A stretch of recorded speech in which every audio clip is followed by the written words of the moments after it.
시민 여러분 반갑습니다. 오늘 국민의 자유와 인권 회복과 정의 실현을 사명을 하고 있는 강훈편이라고 합니다. 인사드리겠습니다. 오늘 부정선거를 막고 국민의 기본권인 참정권을 회복하여 자유민주주의를 실현하고자 이 자리에 섰습니다.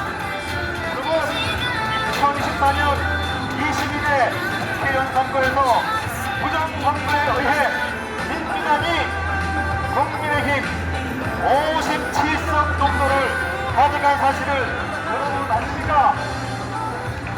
그리고 2020년 4.15 21대 국회의원 선거를 기억하십니까?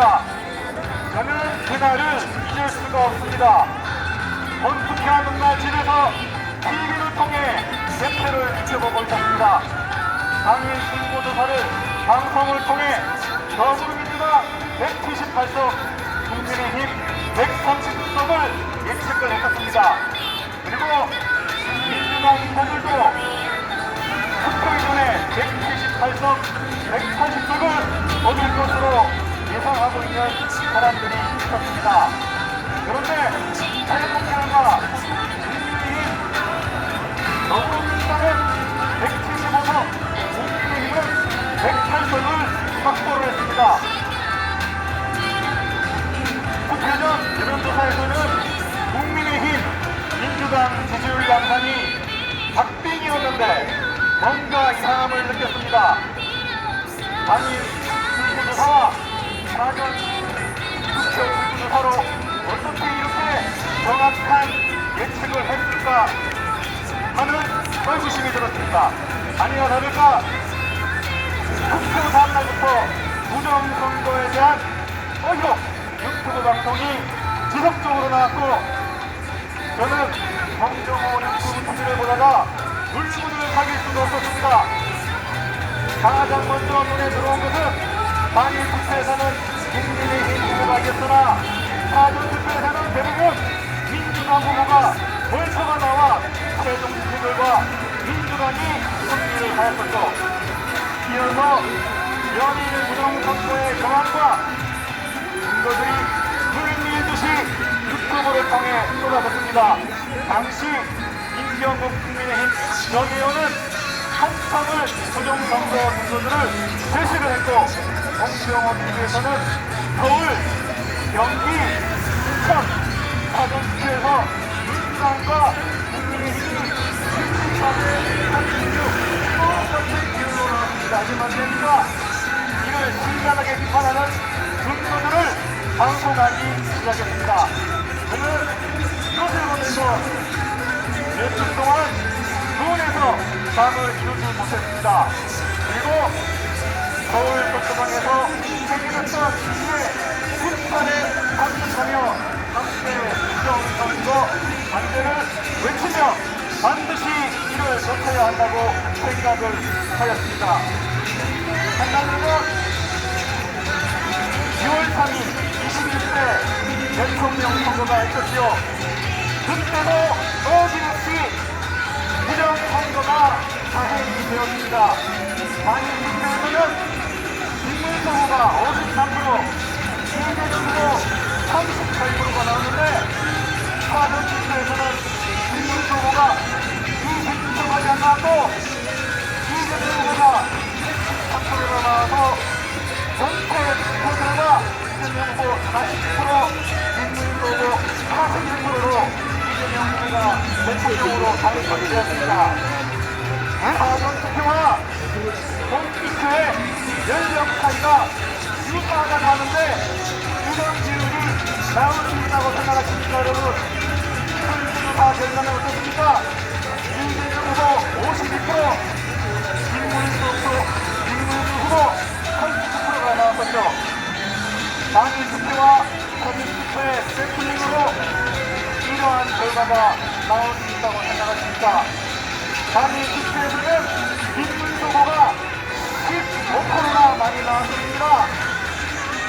국제 공정선거는 AIA에서 20대 여론의 사전투표와 본투표 투표기일에 대한 문제점을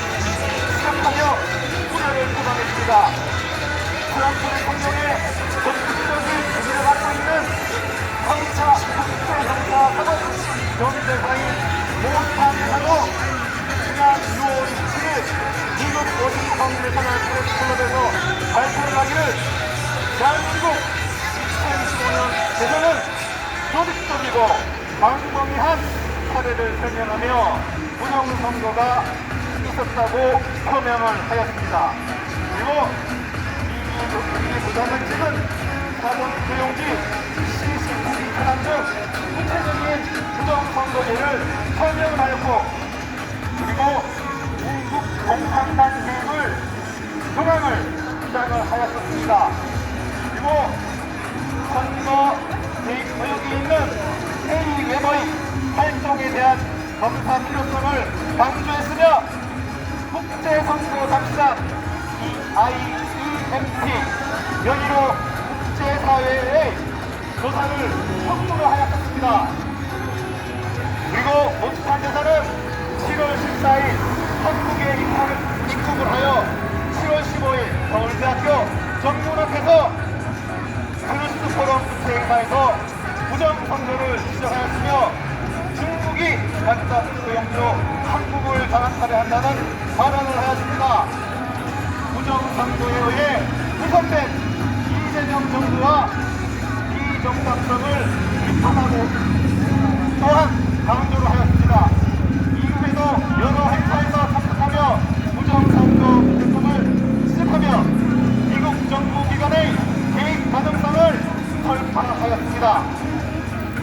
부정선거를 더욱더 확실히 인식해드리기 위해 2020년 4.15 총선의 증거들을 설명을 드리도록 하겠습니다.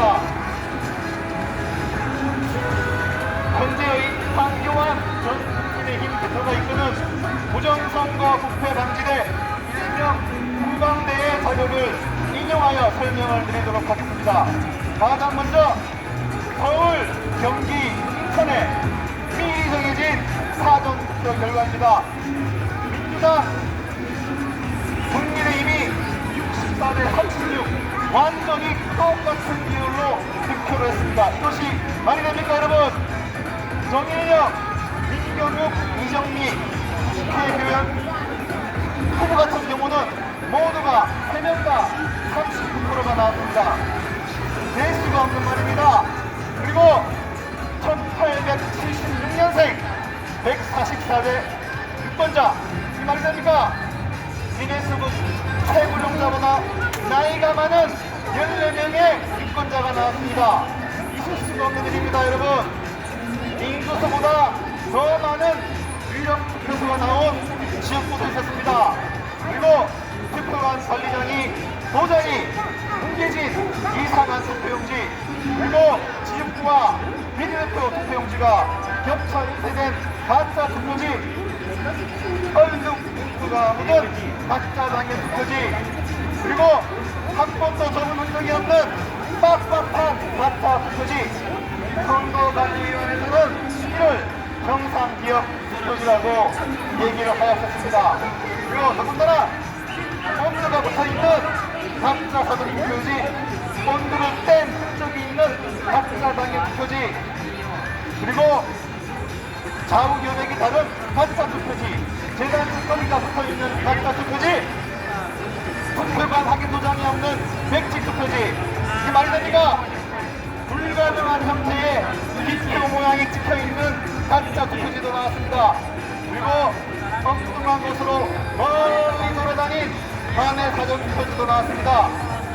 그리고 더더욱 놀라운 것은 선관위 직원의 성씨가 태씨, 키씨, 떼씨라고 합니다. 이게 말이 됩니까? 그리고 불법적으로 설치된 사전 불법적으로 설치된 선관위의 임시사무소와 불법 훼손이 발견이 되었습니다. 그리고 가짜 투표지를 임의로 만들 수 있는 투표관 도장을 선관위가 위법적으로 제작, 사용, 보관을 하였습니다. 이게 말이 됩니까 여러분? 이게 어느 나라 선거입니까?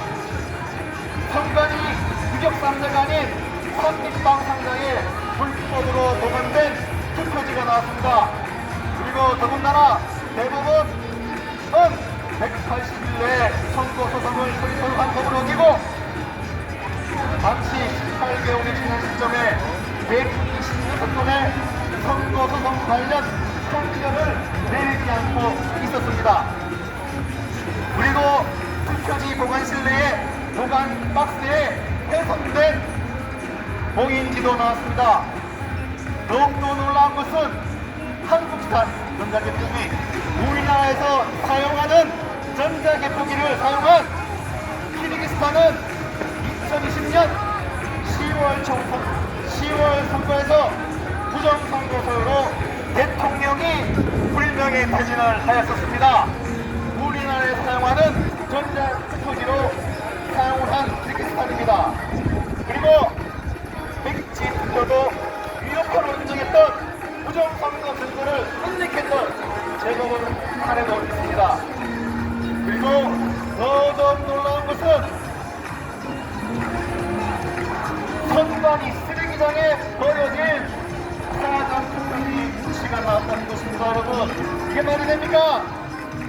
그리고 더욱더 놀라운 것은 법적 근거 없이 선관위가 사전투표 관리소의 CCTV를 가리도록 지시한 내용이 발각이 되었습니다. 여러분, 현재 전자투표수는 임의로 맞춘 것입니다. 사전투표소에 가짜 투표지를 밀어넣은 것입니다, 여러분.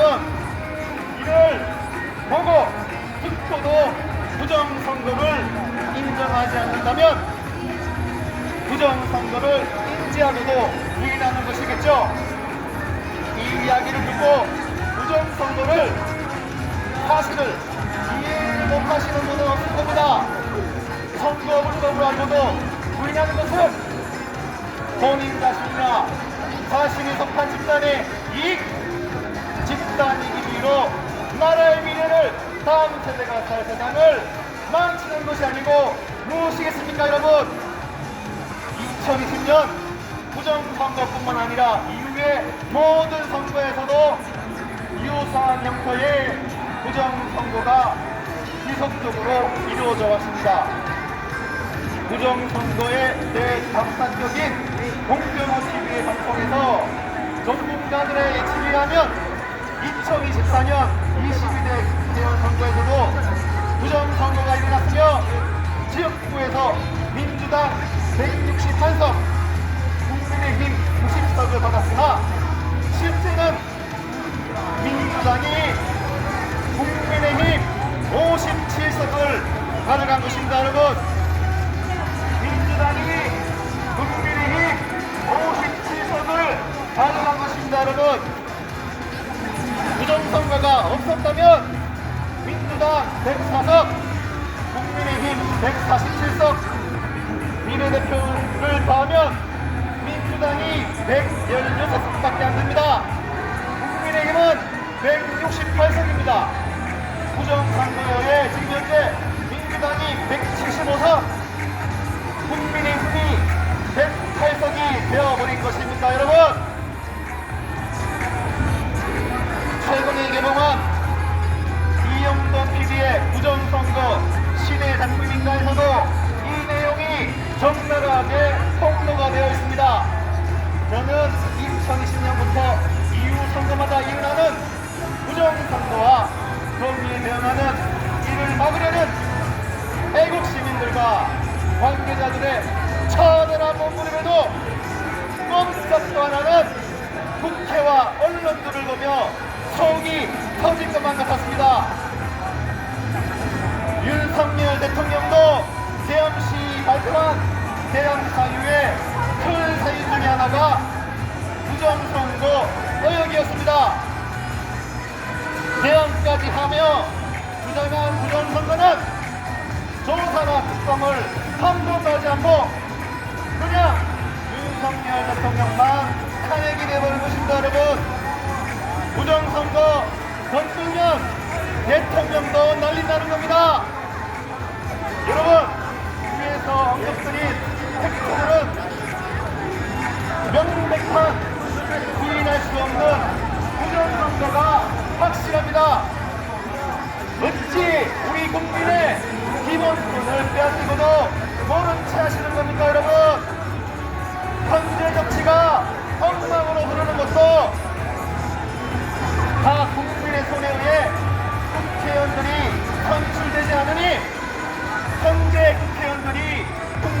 목소리를 들어하지 않는 것입니다, 여러분. 왜냐고요? 내가 내 손으로 국회의원이 될 수 있는데 뭐가 문제입니까? 언론에서 국민을 위한 척 쇼만 하면 되니까요. 여러분, 이를 보고만 있으시겠습니까? 부정선거를 철저히 밝혀서 잘못된 것은 바로잡고 책임자는 처벌하고 선거관리위원회는 완전히 분해하여 새로운 조직으로 선거관리를 해야 하지 않겠습니까, 여러분? 같이 손을 잡읍시다. 함께 바꿔나갑시다.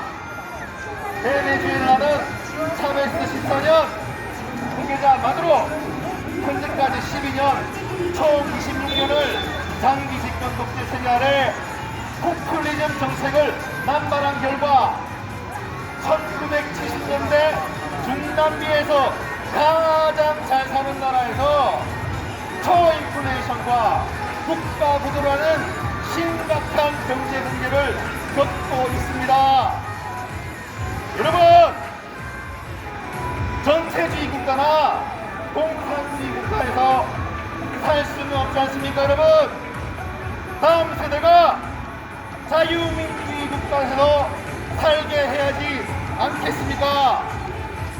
함께하면 할 수 있습니다. 함께 손을 잡고 가면 할 수 있습니다, 여러분. 감사합니다.